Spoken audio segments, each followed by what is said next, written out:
Emulation Chess. How to play. The rules are the same as regular chess except for these changes. For a refresher of those rules, check out this video.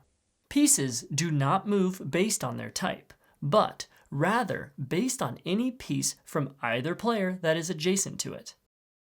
For example, the pawn in this setup would be allowed to move as a rook or knight, but it would be unable to capture the knight as there is no adjacent pawn. Pieces adjacent to pawns are allowed to use a double-step move so long as that pawn is on its starting square or the piece performing the move is on its own second row. En passant and castling are not allowed.